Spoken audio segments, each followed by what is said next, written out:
again, YouTubers. This video is some tips and tricks, or basic methods of working with Kydex, which are going to make life a little bit easier, especially if you don't have the proper tool. Well, not to say the proper tools, but if you don't have more specialised tools like pillar drills and belt sanders and things like that. Now, Just a Bushcraft, Mick, has recently made a really good Kydex sheath for his Jack Law knife, made by Sandy, aka Bivouac Jack, and he's done a great video on how to make the sheath. And he was saying that in his video that it was tricky to get the eyelets to clamp down square with striking them with a hammer, so I'm going to be covering that.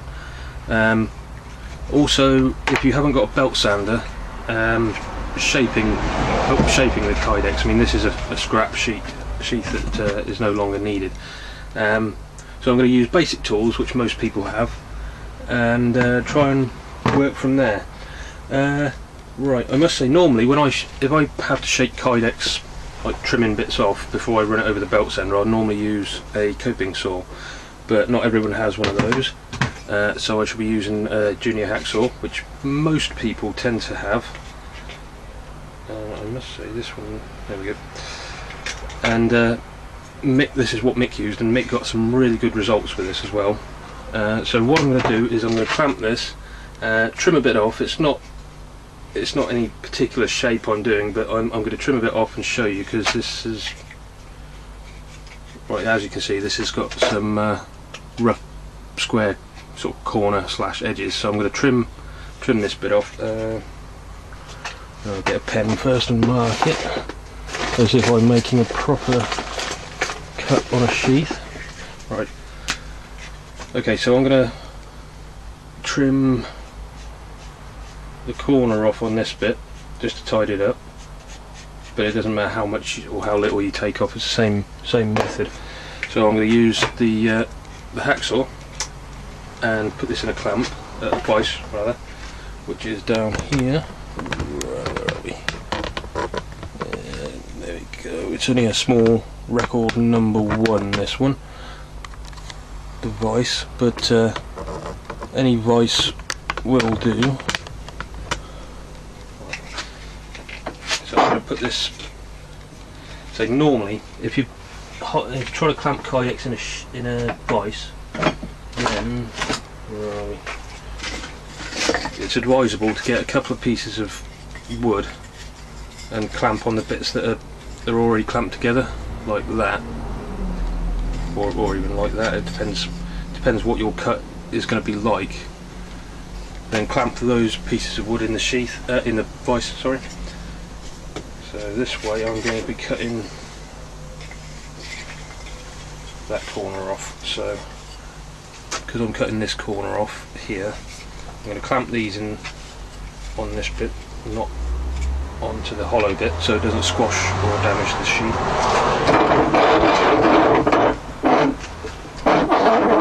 Clamp those in there, so hold it nice and tight, well, tight-ish, and then trim this bit off.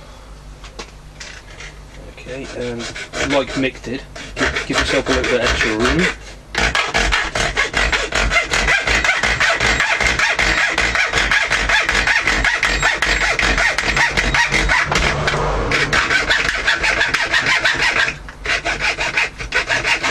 It's a lot easier to do this once it's already riveted together as well.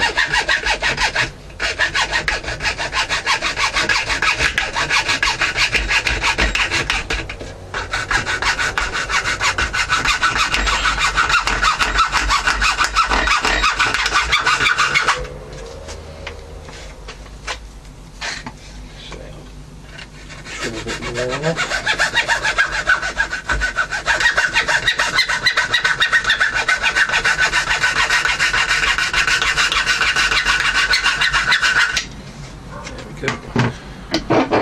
Right, so you get the rough shape with the hacksaw around there. Now to smooth it off, zoom out, what I'm doing is I'm using this is an old sanding belt, but it works with a sheet of sanding paper as well. Is put it on a flattish board. I mean, it doesn't have to be sat perfectly flat on the board, because as you press down it'll push it onto the board, as long as it's a nice flat board anyway. And then you can smooth the edges.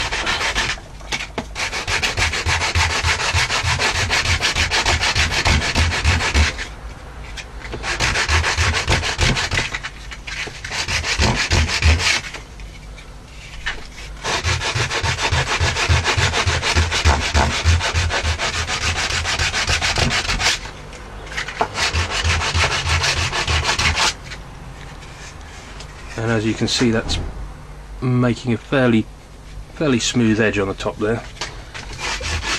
Obviously you can work down different grits of paper.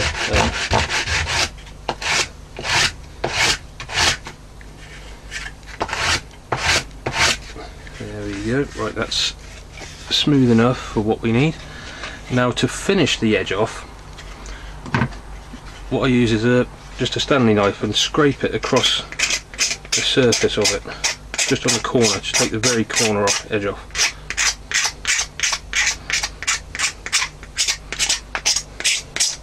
So it almost sort of rounds the edge off.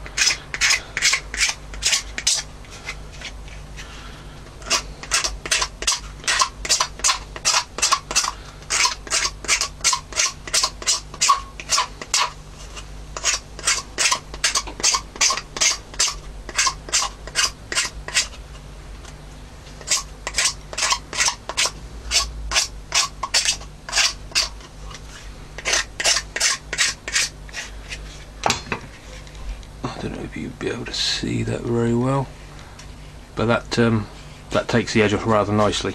And if you're still worried that it's still a little bit rough on the edge, you can get a really fine sandpaper and just buff it round with that. So as you can see, that's the line I drew on before. I didn't go quite to it, but if you can cut pretty close to that, then you can sand down to that easily enough.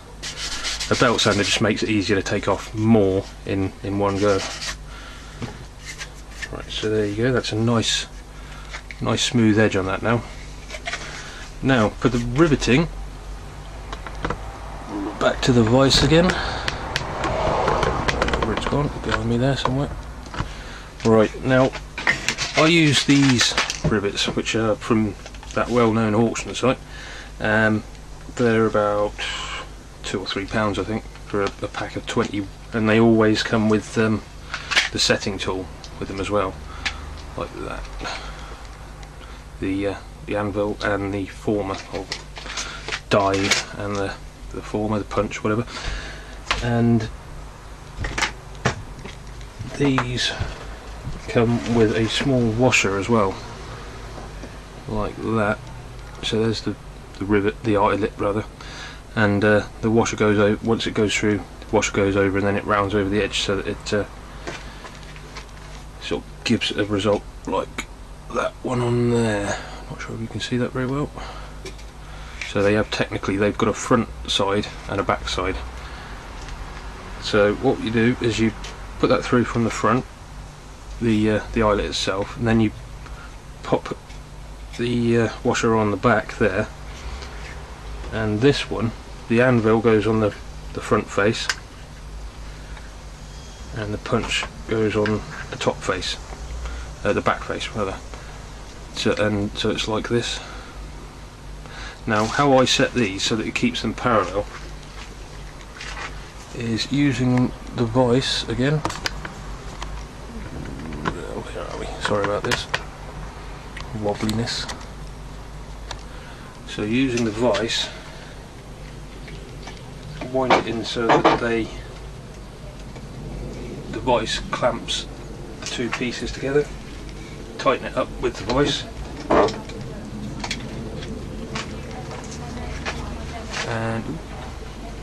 and there you go. So it keeps the side nice, so it keeps the anvil and punch nice and parallel between the jaws of the vise. like that. So it'll work with any vice within reason, as long as it's got parallel jaws or near parallel jaws. The vice, wrong way. The vice I normally use, which is clamped onto the bench here, is a woodworking vice, because it opens wide enough to hold my belt sander and things like that. But with these, the jaws, where are we? Aren't quite parallel. They're closer at the top than they are at the bottom, so that should be able to see it better like that. There you go. But it still does. It's still parallel enough to make those work. Okay, well, just showed you with the better vice for it, shall I say? Okay. I think that's about it. Really, that's the tips and tricks for the Kydex. It's a really short video today, but I just wanted to show Mick a couple of those things, so hopefully it'd help in his future Kydex experiences, because he's a self-confessed Kydex addict now. Yeah, that's it. Right, okay, now competition time, because I did say that in the next video I'd get onto the competition. Have to excuse all this mess behind me. There's different things going on at the moment. So, competition. Yes. Right. Question for a competition.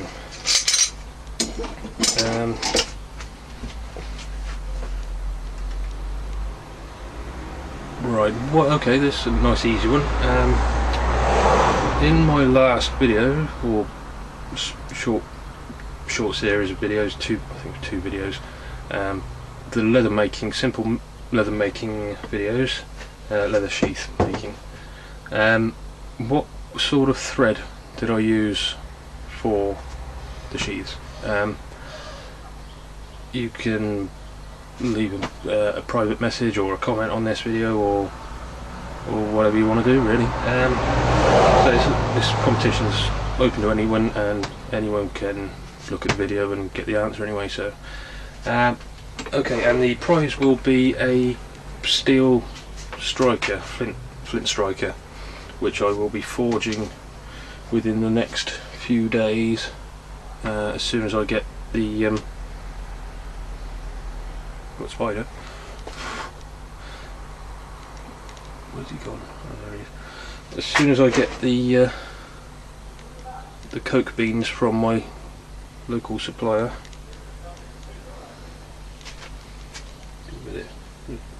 and then I can get the forge fired up and start making the steel strikers.